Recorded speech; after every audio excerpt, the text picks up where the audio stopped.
الله جود قدم بقى مخالفات للحوادث قيامه بنفسه وحدانية قدرات إرادات.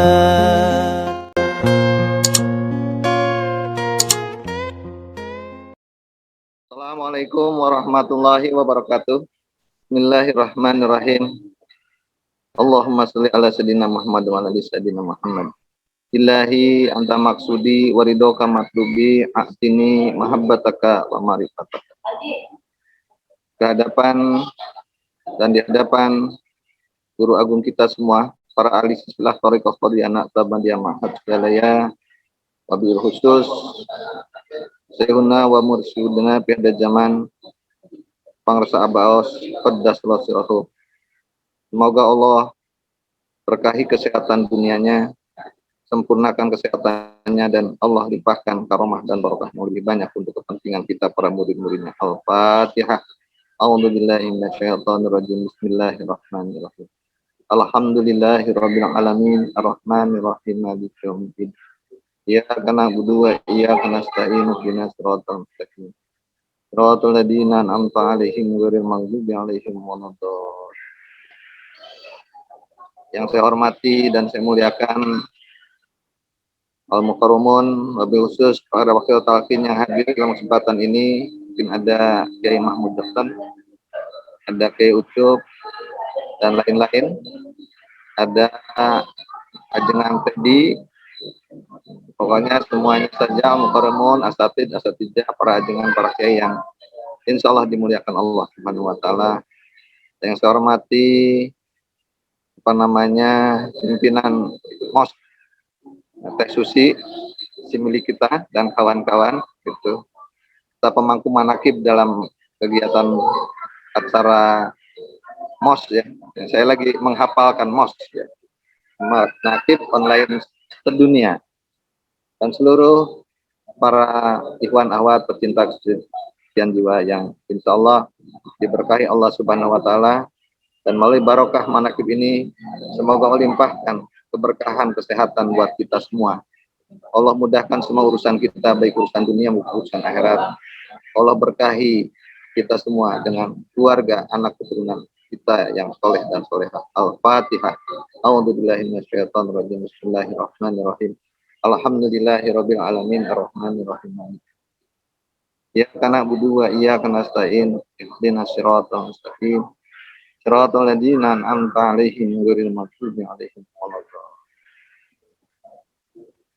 Ikhwan ahwat, sekarang kita masih menginjak di bulan Ramadan 11 ya, Ramadan 11 atau dalam hijriahnya disebut bulan Rajab. Kalau kita lihat, mempelajari sejarah-sejarah Islam, banyak peristiwa-peristiwa yang terkait dengan perkembangan dan sejarah Islam yang terjadi di bulan Rajab. Yang pertama mungkin ini sedikit banyaknya memang mempengaruhi proses perkembangan Islam, yaitu pada bulan Rajab, pada tahun ke-10 kenabian, kira-kira kurang lebih lah, paman Nabi Muhammad SAW yang sekaligus sebagai yang menjadi wali beliau, pelindung beliau selama berdakwah di Mekah, yaitu Ali bin Abi Thalib maksud saya, wafat. Nah, ini satu. Jadi satu kejadian yang pertama di bulan Rajab ini yang mempengaruhi perkembangan Islam, itu Abi Thalib wafat. Di mana selama ini para kaum Quraisy merasa segan untuk mengganggu dakwahnya Rasul karena tidak enak dengan pamannya. Sekarang pamannya meninggal. Dan disusul kemudian 1 bulan kemudian di bulan Ramadan, istrinya yang sangat melindungi dia, sangat mensupport dia dakwah, juga berpulang. Dan inilah menjadi tahun-tahun kesedihan. Dan di sini kemudian Rasulullah mendapatkan tekanan-tekanan yang luar biasa karena orang-orang bangsanya, para kaum Quraisy merasa tidak ada halangan lagi Karena yang selama ini diseganinya, yang selama ini dihormatinya, misalnya kalau mengganggu Muhammad maka akan berurusan dengan Abi Thalib, dan dengan Siti Khadijah tidak ada lagi. Itu peristiwa pertama, sehingga menyebabkan ya Nabi berupaya untuk hijrah. Yaitu tentunya bukan berupaya atas inisiatif sendiri, tapi ini menurut petunjuk dari Allah Subhanahu wa taala. Tentunya hijrah ini tidak langsung ke Madinah, kan sebelumnya ada hijrah ke Taif. Yang kedua, dalam catatan bulan Rajab ini, dan ini yang sering sekali diperbincangkan oleh kita, yaitu sebetulnya, tapi sebelum yang diperbincangkan, yang kedua itu terjadinya perang Tabuk.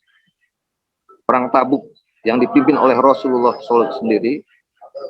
Perang Tabuk ini sebetulnya perang yang memang seakan-akan tidak ada perangnya. Perang Tabuk ini sebetulnya dilatar belakangi dengan sebelumnya ada perang Mut'ah.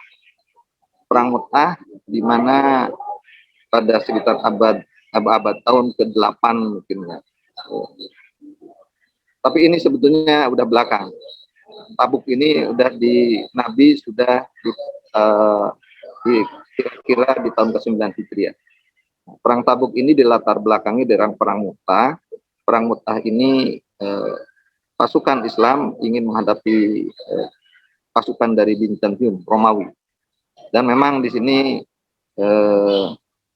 banyak suhada-suhada, sahabat-sahabat Rasul yang gugur. Dan kemudian tampillah Rasul mengutus yang seorang mu'alaf yang baru, dan jadi pasukan panglima pelangnya, barulah kemudian ini yang bisa menyelamatkan perang Mu'tah, yaitu Khalid bin Walid. Dan setelah itu kemudian berpulang, dan di perang di tahun ke-9 Hijriah, Rasul mengerahkan pasukannya untuk datang ke Tabuk, perang Tabuk maksud saya, ke kota Tabuk di sana, dan sesampainya di sana memang sudah tidak mendapati pasukan Bizantium. Dan akhirnya Rasul beserta pasukannya mendatangi kabilah-kabilah yang selama ini dikuasai oleh Bizantium, dan kemudian mereka masuk Islam. Itu dia. Nah, yang ketiga ini yang monumental sebetulnya, harusnya saya sampaikan ini dulu, yaitu terjadinya peristiwa bagaimana yang diabadikan dalam Al-Quran surat Al-Isra, yaitu a'udzubillahi minasyaitonirrajim, bismillahirrahmanirrahim, subhanalladzi asra bi abdihi lailam minal masjidil haram ilal masjid. Jadi terjadi peristiwanya Isra wa Mi'raj. Ini terjadi pada bulan Rajab. Jumhur ulama menyepakati ini terjadi tanggal 27. Ya, memang nggak ada tanggal yang pasti, 27 saja. Yang yang keempat, ini di bulan Rajab juga pasukan Islam yang dipimpin oleh Al-Ayyubi, Al-Ayyubi itu bisa menaklukkan Baitul Maqdis. Dan di bulan Rajab pula sebetulnya ini kemunduran atau berakhirnya masa kehilafahan Islam, yaitu dengan jatuhnya khilafah Khalifah Utsmaniyah ya di Turki, yang ditandai dengan masuknya Mustafa Kemal Atatürk yang menjadikan kerajaan Islam yang berpusat di Turki menjadi hilang. Itu kira-kira beberapa catatan sejarah yang terkait di bulan Rajab. Nah, kembali kepada yang sering kita peringati, sering kita bersama umat Islam sedunia menjadikan bulan ini adalah sebagai syahrul sholat, sebagai bulan sholat, syahrul sebagai ulang tahunnya sholat. Karena pada bulan inilah di saat Isra Mi'raj itu terjadi disyariatkannya sholat.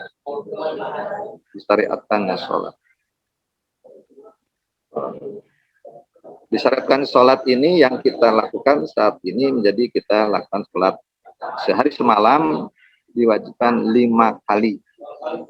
Walaupun sebelumnya kan Allah memerintahkan waktu Rasulullah melakukan mi'raj itu kan perintahnya 50 kali. Dan alhamdulillah kita sebagai murid-muridnya Pangersa Abah Os, sebagai istilah ke-38 dalam Thariqah Koordinat Bandiyah, kita sehari semalam ini paling sedikit ya, melaksanakan sholat sekitar 50. Nah, yang ingin saya coba sampaikan dalam kesempatan ini kita diskusikan adalah Allah berfirman bahwa dengan sholat ini inna sholata tanha anil fahsya'i wal munkar. Bahwa sholat itu sesungguhnya bisa mencegah seseorang dari perbuatan keji. Nah, persoalan yang harus kita lihat saat ini, orang yang korupsi umat Islam adalah orang sholat. Orang yang melakukan tindak zolim juga orang yang suka sholat. Bahkan termasuk misalnya ada pelecehan seksual yang beberapa lalu terjadi di Bandung misalnya, oknum ustadz gitu. Ya orang rajin sholat. Jadi apakah pertanyaannya ayat Al-Quran ini tidak valid? Tidak karena ternyata orang-orang sholat masih melakukan perbuatan-perbuatan keji dan munkar. Jadi apakah di mana inna sholat tanha anil fahsya'i wal munkarnya itu? Bahwa sesungguhnya sholat itu mencegah perbuatan keji dan munkar. Nah, ini harus kita renungkan bersama. Jadi dalam hemat saya, karena sesungguhnya sholat yang dilakukan untuk bisa melakukan seseorang punya dampak bahwa seseorang itu akan terhindar dari perbuatan keji dan munkar. Orang-orang yang sholat ini adalah orang-orang yang akan berbuat makruf, akan berbuat kebaikan dan menjauhi dari sifat-sifat kezaliman dan selalu mencegah kemungkaran. Ini sebetulnya kalau sholatnya adalah sholat yang khusyuk. Sholatnya tidak hanya 5 kali waktu, tetapi menjadi surat sholat wusta, dan nanti lanjutnya ada sholat daimun. Orang-orang yang, kalau kita lihat, orang-orang yang melaksanakan sholat, tapi perilakunya masih sering melakukan kekejian dan kemungkaran, ini karena mereka umumnya adalah sholatnya itu hanya sholat ritual, hanya sholat formalitas, hanya sholat syariat. Yang sholatnya Pangersa Abah sering menjelaskan bahwa bekas sholatnya itu hanya sampai di sajadah. Bekas sholatnya itu hanya menjadi di jidat menjadi hitam gitu. Bekas sholatnya itu tidak membekas pada menjadi karakter perilaku yang sehingga bisa membentuk perilaku yang menjauhi kekejian dan kemungkaran. Nah, sholat yang bisa melakukan perbuatan-perbuatan yang tidak baik, sholat yang membekas pada terinternalisasi dampaknya, asarnya, dampak bekas asarnya dari sholat itu bisa menjadi pribadi yang baik, pribadi yang soleh, itu tidak hanya sholat raga, tapi harus diikuti dengan sholat nyawa dan rasa kalau Pangersa Abah. Tapi kalau dalam Sirrul Asrar, Syekh Abdul Qadir Jailani menyebutnya sholat tarekat ini harus dibarengi dengan sholat tarekat. Yang bagaimana sholat tarekat itu? Sholat tarekat itu sebagaimana Allah berfirman, akimi sholata li dzikri, bahwa sholat itu adalah mengingat Allah. Jadi dalam gerakan raga ini, sholat misalnya dari takbiratul ihram Allah Akbar, dengan peragaan ini harus benar, ya. Ini harus benar. Misalnya karena sholat ini kan kaifiat gerakan dan qaul ucapan gitu. Jadi ucapannya harus benar, ucapannya ya kita ngikuti Pangersa Abah Os, itu kan itu ada contoh misalnya kalau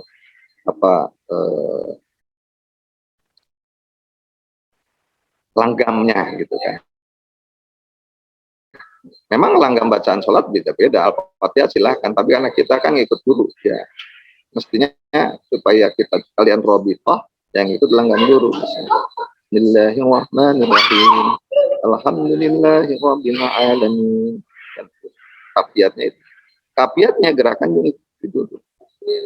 Pangersa apa kalau kita lihat dalam gerakan salat Allahu Akbar. Takbir itu tidak di atas ini, habis ini. Allah ini. Kita juga di sini. Pangersa abah di sini.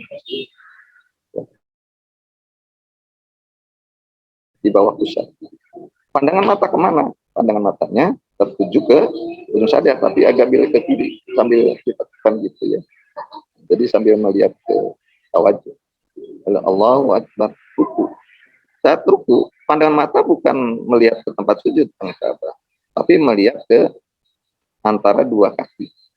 Dan seterusnya, itu ada kaifiat. Itu juga harus benar.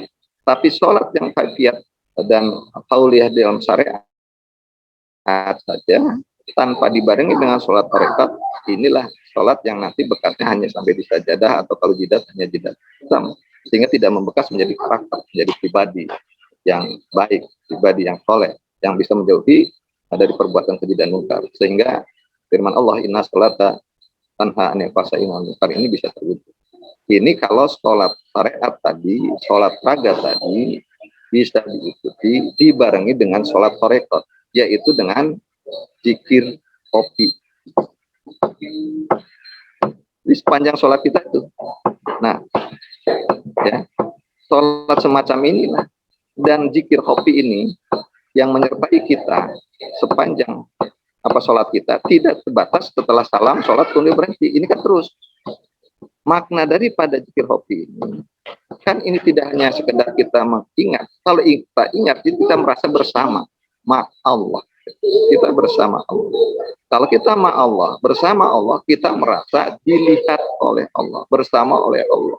Maka karena dalam batin kita, dalam diri kita tertanam bahwa kita ini selalu dilihat oleh Allah, maka dengan sendirinya kita akan menghindari perbuatan-perbuatan yang tidak diridhoi Allah Subhanahu wa taala. Perbuatan-perbuatan keji dan munkar pasti akan kita. Ibaratnya begini saja. Kita berlalu lintas. Ya, kadang-kadang kan tingkat ketaatan kita itu masih tergantung tingkat pengawasan, bukan ketaatan pada peraturan. Peraturan memang ada, tapi kalau misalnya polisi tidak ada, misalnya traffic light, lampu merah, tengok dari kanan, nggak ada yang ngawasi, bablas saja misalnya. Padahal lampu merah masih menyala. Itu kan perbuatannya. Karena kita merasa tidak ada yang mengawasi. Tapi kalau ada polisi itu misalnya di traffic light tadi mengawasi dalam di situ, saya yakin itu semua pengendara taat. Dia akan berhenti lampu merah, baru lampu kuning baru bersiap-siap, lampu hijau jalan. Ini karena merasa mengawasi. Itu perbuatan di dunia yang oleh polisi saja. Nah, harusnya apalagi kalau kita merasa diawasi oleh Allah Subhanahu wa taala. Karena sholat tarekat itu sesungguhnya sebagai implementasi dari perwujudan ihsan. Apa itu ihsan? Kata Rasul waktu ditanya oleh malaikat Jibril, ihsan itu beribadahlah kamu seakan-akan kamu melihat Allah, dan kalau kamu tidak melihat, yakinlah bahwa Allah melihat. Jadi kita selalu merasa terawasi, merasa selalu dipantau. Jadi zikir hobi ini juga harus diyakin bukan hanya ucapan saja, misalnya kita dalam batin gitu ya. Tapi kita harus dalam hati kita yakin memang kita merasa diawasi dan kita bersama Allah. Itu sholat tarekat. Sholat yang semacam inilah yang bisa membekas, kita bisa bersama Allah, kita merasa diawasi Allah, dan yakin akan berimplikasi pada sholat ini mencegah perbuatan keji dan munkar. Karena kita alhamdulillah kita sudah dapat sembuh. Jadi coba saja ibu bapak cek kalau ada kenalan atau handai tolan atau siapa yang melakukan perbuatan misalnya hal sesuatu yang tidak baik lah gitu ya, selalu gibah atau berbohong atau melakukan kecurangan, yakinlah bahwa dia belum pernah dapat zikir, belum dapat tarkin zikir. Karena tidak ada merasanya. Jadi sholat yang dia lakukan adalah sholat tarekat, hanya sholat raga kalau istilah kita sudah dapat sholat raganya dibarengi dengan sholat nyawa dan sholat. Alhamdulillah. Yang kedua, terkait sholat, maksudnya yang kedua ada yang terkait sholat ini, bahwa sholat itu memang merupakan sesuatu amalan yang bisa mencegah kita untuk berbuat keji dan itulah. Jadi saya yakin bahwa inna sholat tanha anil fahsya'i wal munkar itu adalah benar adanya kalau sholat ini tidak hanya sholat raga, tidak hanya sholat syariat, tapi sholat syariat yang dibarengi dengan sholat tarekat. Yang kedua, sholat ini kita yang tergabung dengan dalam PKN Pondok Pesantren Sudarja, diberi riadohnya itu kan riadoh sholat. Riadohnya itu riadoh sholat. Tadi sepintas sudah saya sampaikan bahwa sholat yang kita lakukan itu sebetulnya mendekati bahkan melebihi dari prediksi Allah Subhanahu wa taala, bukan prediksi. Karena Allah mah tahu tentang kapasitas umat kita. Bahwa sholat kita ini adalah sholat yang dimana dalam Isra Mi'raj itu kan, dalam Isra Mi'raj tadi yang dilakukan perjalanan oleh Rasulullah SAW, mulai perjalanan secara syariatnya, beliau melakukan perjalanan dari Masjidil Haram di Makkah ke Baitul Maqdis di Palestina, itu Isra. Perjalanan kita itu sebagai contoh. Itu bukan hanya perbuatan yang hanya dilakukan oleh Rasulullah Muhammad SAW. Itu adalah Rasulullah memberikan contoh pada kita umatnya bahwa kita pun harus melakukan Isra. Nah, lalu syariat atau pelajaran Isra Rasulullah Muhammad SAW, dari Isra kemudian beliau melakukan perjalanan naik ke Sidratul Muntaha, bukan perjalanan naik, menembus sebelum ke Sidratul Muntaha, dia naik ke langit tingkat pertama. Di langit tingkat pertama, maka ditanyakan oleh yang penjaga pintu langit pertama, siapakah itu? Lalu Jibril menjawab, kan perjalanan Isra Mi'raj itu kan didampingi oleh Jibril, tidak sendiri, didampingi oleh Jibril dengan kendaraannya Buraq. Aku Jibril. Lalu dari dalam yang penunggu pintu langit pertama itu bertanya lagi, siapakah yang bersama engkau? Muhammad Shallallahu Alaihi Wasallam. Lalu ditanya lagi, apakah sudah ada izin? Ya, saya diizinkan dan diminta untuk mengajak Muhammad untuk ke Sidratul Muntaha. Maka dibukalah pintu langit pertama. Dan di situ Nabi Muhammad SAW bertemu dengan Nabi Adam alaihissalam. Setelah itu, artinya di sini ada satu pelajaran yang harus kita. Nabi Muhammad yang masih ada di alam dunia, gitu, di alam, bertemu dengan Nabi Adam yang sudah berpindah di alam dunia, yang sudah selesai dia meninggalkan keduniaan alam dunia, dan terus naik lagi ke langit kedua. Caranya sama, di langit kedua ditanya siapakah engkau dan seterusnya. Dan di langit kedua Nabi Adam, Rasulullah Muhammad dan Jibril bertemu dengan Nabi Isa dan Nabi Yahya yang ngobrolnya. Dan setelah itu naik lagi ke langit ketiga, Nabi Muhammad SAW bersama Malaikat Jibril. Di langit ketiga bertemu dengan Nabi Yusuf. Ya teruslah, ini supaya agak singkat komunikasi conversation-nya atau percakapannya, dialognya tidak perlu saya sampaikan. Dan terus naik ke langit ke-4 bertemu dengan Nabi Idris. Naik lagi ke langit ke-5 bertemu dengan Nabi Harun. Naik lagi ke langit ke-6 bertemu dengan Nabi Musa. Nabi Musa ini nabi yang sebagai penggambaran orang yang lebih menguasai ilmu, yang merupakan ilmu lahiriahnya, akalnya. Kebalikannya adalah Nabi Khidir. Tapi Nabi Khidir kan masih belum ada di langit kan ya, jadi nggak ketemu Rasul. Dan setelah itu naik lagi ke langit ke-7 bertemu dengan Nabi Ibrahim alaihissalam. Kemudian dari situ Nabi sendirian tidak bersama Jibril menghadap Allah Subhanahu wa taala di suatu tempat yang disebut Sidratul Muntaha. Apa itu Sidratul Muntaha? Itu tempatnya Allah. Allah tidak punya tempat, Allah tidak punya ukuran dan sebagainya. Itu hanya suatu gambaran, suatu tempat di mana Rasulullah Muhammad SAW bertemu dengan Allah. Jadi buat suatu tempat yang pasti, yang tetap maksud saya. Jadi terkait dengan sholat juga, yaitu bahwa Nabi mendapatkan perintah untuk melaksanakan sholat 50 kali dalam sehari semalam. Bukan 50 rakaat, 50 kali. Turunlah dan Nabi menerima perintah itu dan kemudian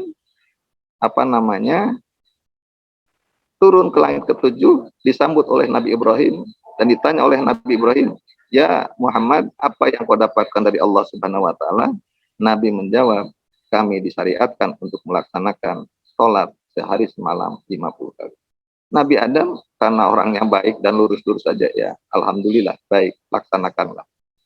Setelah itu turun ke langit ke-6 bertemulah dengan Nabi Musa. Nah inilah sebetulnya yang menjadi dialog dan banyak diperbincangkan.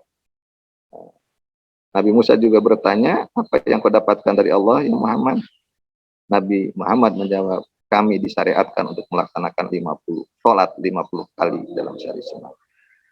Nah, Musa merasa bahwa umatnya saja Yahudi itu yang hebat-hebat itu tidak mampu, apalagi dia menganggap umat Muhammad, karena dia merasa tersaingi kalau umat Muhammad mungkin bisa melaksanakan sholat dan putusannya. Maka Musa menyarankan kepada Muhammad, itu tidak engkau tidak sayang pada makhluk umatmu. Nah, umatku saja tidak sanggup untuk melaksanakan ibadah segitu banyaknya, apalagi umatmu, kata Nabi Musa. Jadi ngenyek lah gitu ya. Tapi karena orang baik jadi ngenyek. Nabi Muhammad seorang yang ya semeleh, orang yang berterima, orang yang rahman rahim. Dia disarankan untuk protes, untuk minta dispensasi ke Allah, dan akhirnya kembali ke Allah, minta dispensasi dan Allah mengurangi menjadi 45. Turun lagi ke langit ke-7 nggak ada masalah, datang langit ke-6 jadi masalah dan diminta untuk dispensasi lagi, akhirnya bolak-balik sampai 9 kali, dan kemudian yang setelah ke-9 kali itu Nabi disyariatkan untuk melaksanakan sholat 5 kali waktu sehari, dan itu diterima. Kemudian setelah turun lagi langit ke-6 itu masih diprotes oleh Nabi Musa. Tapi Nabi Muhammad merasa, saya sudah malu untuk bolak-balik minta keringanan lagi. Karena yakin bahwa Allah pun tahu terhadap kekuatan makhluk, kekuatan perbuatannya, sehingga dilakukan. Semoga dengan karamah istiqomah pengusaha BAOS kita diberikan kekuatan untuk istiqomah melaksanakan, mengamalkan, melestarikan dan menyiarkan ajaran ini. Al-Fatihah. A'udzubillahi minasyaitonirrajim. Bismillahirrahmanirrahim. Alhamdulillahirabbil alamin arrahmanirrahim maliki yaumiddin. Iyyaka na'budu wa iyyaka nasta'in ihdinas siratal mustaqim siratal ladzina an'amta 'alaihim ghairil maghdubi 'alaihim waladdallin. Amin. Assalamualaikum warahmatullahi wabarakatuh.